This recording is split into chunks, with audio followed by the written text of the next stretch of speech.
Meus irmãos, eu vos saúdo com a paz do Senhor. Vamos ministrar hoje a lição de número 5 da nossa revista da Escola Dominical Faixa Etária de Adultos. Continuando aqui o nosso assunto sobre missões. Missões, hoje, sobre uma perspectiva pentecostal, ou uma perspectiva pentecostal de missões. Nosso texto áureo está em Atos 1:8, texto muito conhecido por todos, que nos fala o seguinte: mas recebereis a virtude do Espírito Santo, que há de vir sobre vós, e ser-me-eis testemunhas, tanto em Jerusalém, como em toda a Judéia e Samaria, e até aos confins da terra. Nossa verdade prática: o Espírito Santo derramado no Pentecoste é o mesmo Espírito que Deus deseja derramar de novo na igreja da atualidade. O Senhor deseja encher os seus servos para que os seus servos tenham intrepidez, vigor, coragem e poder do Espírito para testemunhar o nome glorioso de Jesus. O que sem ele, o que sem o Espírito Santo se torna muito difícil e praticamente impossível de acontecer. Leitura bíblica em classe, nós temos Atos 2, 1 e 8, leitura que culmina com o texto que nós acabamos de ler, e versículo de número 14 ao versículo 18. A primeira leitura nos mostra que, cumprindo-se o dia de Pentecostes, estavam todos reunidos no mesmo lugar, e de repente veio do céu um som como de um vento veemente, impetuoso, e encheu toda a casa em que estavam assentados. E foram vistas por eles línguas repartidas como que de fogo, as quais pousaram sobre cada um deles. E todos foram cheios do Espírito Santo e começaram a falar em outras línguas, conforme o Espírito Santo lhes concedia que falassem. E em Jerusalém estavam habitando judeus, varões religiosos de todas as nações que estão debaixo do céu. E correndo aquela voz, ajuntou-se uma multidão e estava confusa, porque cada um os ouvia falar na sua própria língua. E todos pasmavam e se maravilhavam, dizendo uns aos outros: pois que não são galileus todos esses homens que estão falando? Como, pois, os ouvimos, cada um na sua própria língua em que somos nascidos? Pedro, porém, pondo-se em pé com os 11, levantou a voz e disse-lhes: varões judeus e todos os que habitais em Jerusalém, seja-vos isto notório, e escutai as minhas palavras. Estes homens não estão embriagados, como vós pensais, sendo esta a 3ª hora do dia. Mas isto é o que foi dito pelo profeta Joel. E nos últimos dias acontecerá, diz Deus, que do meu espírito derramarei sobre toda a carne, e os vossos filhos e as vossas filhas profetizarão, os vossos jovens terão visões, e os vossos velhos sonharão sonhos. E também do meu espírito derramarei sobre os meus servos e minhas servas naqueles dias, e profetizarão. Então nós temos um texto muito importante, muito real e também atual. Aconteceu tudo isto, né, no dia de Pentecostes, como o texto mostra, e havia ali um propósito, e hoje também é um propósito. Deus continua querendo que a sua palavra seja levada a todas as nações, a todos os povos, a todas as pessoas, para que todos os que nele crê não pereçam, mas tenham a vida eterna. E para isso, é preciso o poder do Espírito de Deus em nossas vidas. Comentário e introdução. Uma característica notável do ministério ou do movimento pentecostal, desde o seu início, na virada do século passado, tem sido a paixão por evangelismo e missões. Nesta lição, estudaremos algumas características que marcam o trabalho pentecostal em missões, uma marca da obra do Espírito Santo nestes últimos dias. A palavra-chave de hoje é pentecostal. Mas o que é pentecostal? Vamos entender no decorrer da lição. Uma perspectiva pentecostal de missões. Primeiro subtópico: somos evangélicos. Historicamente, O evangélico é conhecido como alguém que enfatiza, primeiro, o compromisso pessoal com Jesus a partir do novo nascimento. Observe bem o detalhe. O compromisso pessoal com Jesus a partir do novo nascimento. 2. A autoridade bíblica. 3. O apelo de anunciar a Cristo aos outros. Veja que são 3 coisas fundamentalmente importantes que ocorre, que tem a ver, tudo a ver com o evangélico. O evangélico é conhecido como alguém que tem um compromisso com Jesus a partir do novo nascimento, não a partir de coisas externas. A partir da autoridade bíblica e também o apelo de anunciar a Cristo a outros. Basicamente, esses princípios são o que os evangélicos têm em comum. Eles tornam-se num impulso evangélico com raiz histórica na tríplice ênfase da reforma protestante, que a tríplice ênfase da reforma protestante é, primeiro, a autoridade das Escrituras, que jamais pode diminuir com o passar dos anos, porque uma vez diminuída a autoridade das Escrituras, não existirá mais igreja, e se existir, será uma igreja profana, não será noivo do Cordeiro. Segundo, a salvação pela fé, porque sem fé é claro que é impossível agradarmos a Deus e é impossível andar em fidelidade com Ele. Terceiro, o sacerdócio universal dos crentes ou dos cristãos. Nós fomos chamados para prestar culto ao nosso Deus, para entrar na presença dele com liberdade por meio do sangue de Cristo. Então, de acordo com o missiólogo Paul Pomervali, podemos dizer que o movimento pentecostal contribuiu com esse impulso evangélico, que foi descrito acima, com a natureza dinâmica da fé cristã. A fé cristã não é algo estático, parado, mas existe um dinamismo. É uma fé que deseja espalhar a razão da sua fé, que é Cristo. Deseja anunciar, tornar conhecido de outras pessoas. Então, esse princípio envolve a atividade de Deus em termos do ministério do Espírito Santo. Segundo subtópico, somos pentecostais. Com o termo pentecostal, nos referimos ao crente que crê, agora vem uma definição meio que um pouco básica, mas é isso que significa. Com o termo pentecostal, nos referimos ao crente que crê que a existência do Espírito Santo ou a experiência do Espírito Santo que ocorreu com os apóstolos no dia de Pentecostes, de acordo com o livro de Atos, pode acontecer hoje também. Ou seja, o pentecostal é aquele crente que crê que Jesus ainda batiza no Espírito Santo.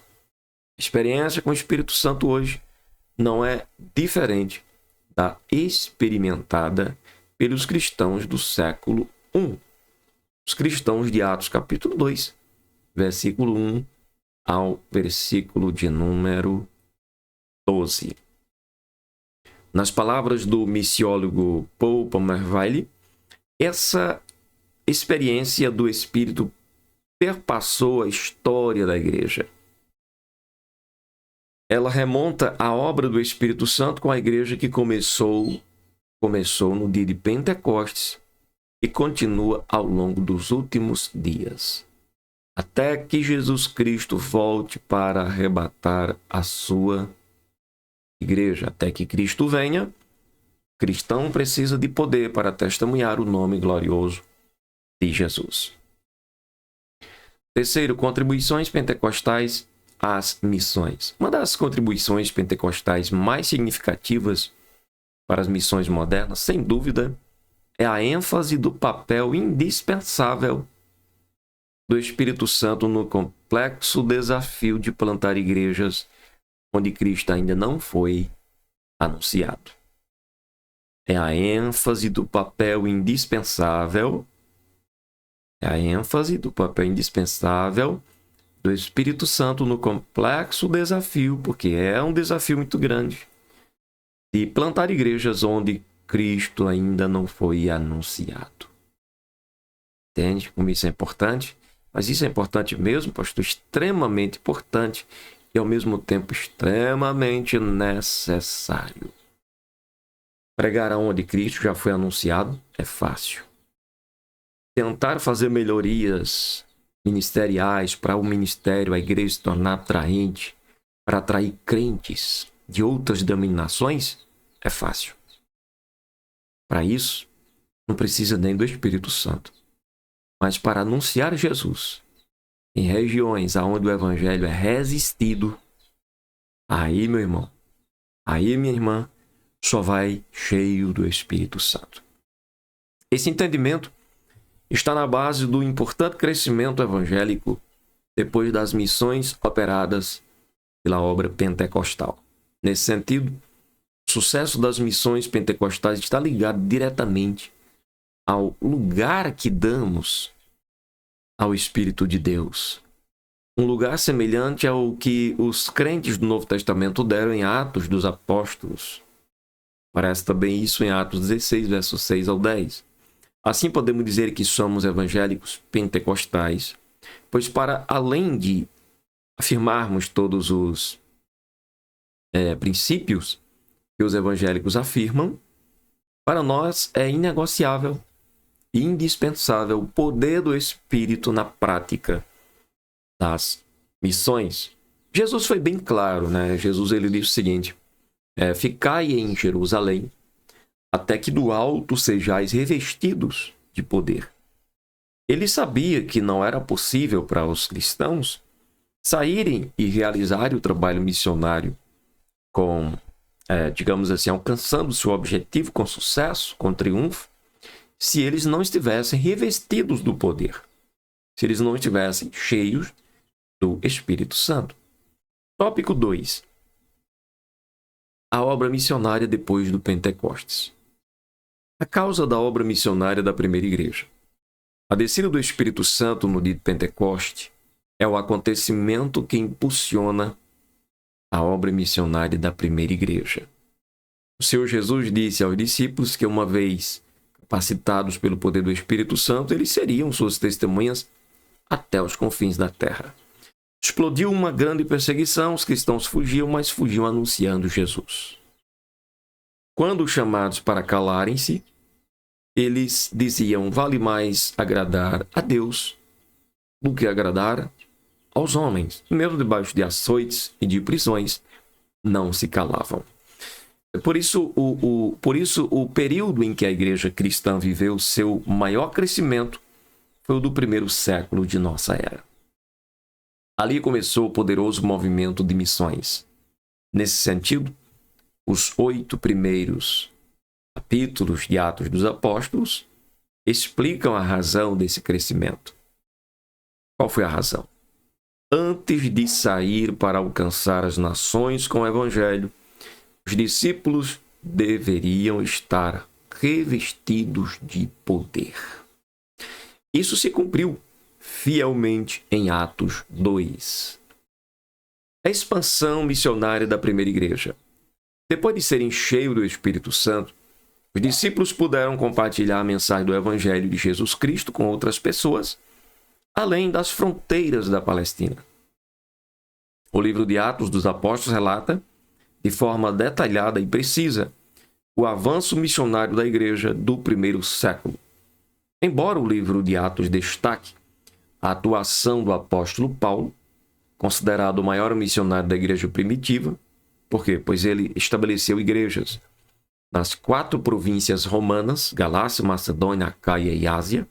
Também estão registrados trabalhos importantes de outros homens e mulheres de Deus, tais como Barnabé, Pedro, Silas, Filipe, João Marcos, Apolo, Áquila, Priscila e outros mais nomes que aparecem na Bíblia. Porém, é necessário dizer que tanto Paulo como estes outros irmãos nada fizeram sem estarem cheios do Espírito Santo. Nesse aspecto, podemos dizer que o diácono evangelista Filipe foi o primeiro missionário transcultural que transpôs a sua cultura e foi pregar para um africano. Atos, capítulo 8, verso 26 ao 30, quando aparece na palavra de Deus a história de um eunuco da rainha de Candace. Veja só o versículo só para a gente. E o anjo do Senhor disse a Filipe, falou a Filipe dizendo: levanta-te e vai para a banda do sul, é o caminho que desce de Jerusalém para Gaza, que está deserto. Levantou-se e foi. E eis que um homem etíope, eunuco, mordomo-mor de Candace, rainha dos etíopes, o qual era superintendente de todos os seus tesouros, tinha ido a Jerusalém para adoração. Esse homem estava lendo a palavra, o Senhor mandou Filipe se aproximar do carro e fazer uma pergunta muito importante. Entende tu o que lês? É necessário entender o que lê. Então, nós vemos aqui que o evangelista Filipe foi o primeiro missionário transcultural enviado a pregar para um africano. E este africano foi salvo para a glória de Deus. Terceiro, Deus não faz acepção de pessoas. O apóstolo Pedro, um missionário cheio do Espírito Santo, reconheceu que todos os seres humanos são alvos do amor de Deus. Nós vemos a história de Cornélio, né? Que também não era um judeu, mas foi alcançado pelo Senhor. E perseguidor dos cristãos, Paulo se tornou o apóstolo dos gentios. O apóstolo João relata que Deus se interessa pela salvação de todos os homens. Com esse entendimento, a respeito da natureza ilimitada do plano de salvação de Deus para os homens e impulsionada pelo Espírito Santo, a missão da primeira igreja atingiria a escala mundial. Podemos ver isso no ministério de Pedro com o centurião Cornélio. O trabalho de Filipe, o centurião Cornélio aparece em Atos 10, o trabalho de Filipe aparece em Atos 8, como já citamos, a igreja missionária em Antioquia, Atos 13, 1 ao 3, bem como em Roma e outras regiões longínquas, o ministério apostólico de Paulo. Veja que o evangelho não foi enviado só para Israel, mas Deus prepara pessoas dentro de Israel e as envia pelo mundo de então, para que o nome de Jesus fosse crido e as pessoas fossem salvas. Mas tudo isso só foi possível através do poder do Espírito Santo. Terceiro, a ação do Espírito Santo e a obra missionária. Qual é a função do Espírito Santo na obra missionária? Dentre as muitas funções do Espírito Santo estão as de ungir, as de inspirar, as de separar e enviar homens e mulheres para os 4 cantos da terra como missionário do Senhor. Por isso, a obra missionária é uma tarefa ligada à ação exclusiva do Espírito Santo. Vemos esse princípio com o nosso Senhor Jesus, que foi ungido pelo Espírito Santo para o exercício do seu ministério. Em outro momento, o Espírito Santo não permitiu que os apóstolos ficassem envolvidos com problemas sociais e quaisquer outras atividades que não fosse a evangelização. O Espírito Santo não aceitava distração. Ele precisava manter esses homens no seu foco, no seu chamado. O que proporcionava condições, para que os apóstolos tivessem mais ousadia e poder do Espírito Santo para pregar a palavra de Deus. Eles se dedicavam à oração e à proclamação da palavra do Senhor. O Espírito Santo capacita para a obra. O Espírito Santo é quem escolhe e envia missionários para anunciar as boas novas de salvação ao mundo. Embora entendamos que cada crente tem uma missão dentro daquilo que Deus o capacitou para fazer, porque cada crente deve brilhar como luz do mundo e estar vivendo como o sal da terra, e deve também anunciar a Cristo, deve também testemunhar o nome de Jesus, porém existem obras específicas que não é para todos. texto bíblico deixa isto muito claro, quando diz que o próprio Espírito, ele separa, ele escolhe pessoas para enviar a realizar determinadas tarefas no campo missionário. Veja que o Espírito Santo é o instrutor dos ministros da palavra de Deus no exercício da proclamação da mensagem no campo missionário. Não por acaso, a ação do Espírito, ou do poder do Espírito Santo na igreja, é a característica mais surpreendente no livro de Atos, a ponto de o livro ter sido chamado de Os Atos do Espírito Santo, e não os Atos dos Apóstolos. Porque, na verdade, vemos com clareza o Espírito de Deus trabalhando fortemente na vida desses homens para alcançar outras pessoas. Tanto o ministério público de Jesus quanto o ministério público da igreja primitiva foram iniciados sob a experiência do Espírito Santo. Jesus estava cheio do Espírito Santo quando foi levado ao deserto para ser tentado, e vencendo a tentação, ele começa o seu ministério com poder. Da mesma forma, também a igreja primitiva, cheio do Espírito Santo, eles começam a sua obra com poder. Hoje não é diferente. Sem o poder do Espírito, nós não vamos a lugar nenhum. Terceiro, Deus age por meio do Espírito Santo. Na obra Verdades Pentecostais, editada pela CPAD, o pastor Antônio Gilberto descreve a assistência do Espírito Santo na obra missionária. Ele mostra que o Espírito Santo escolhe, envia, capacita e direciona os evangelizadores. É o que observamos no livro dos Atos dos Apóstolos, quando o Espírito Santo age na vida da igreja.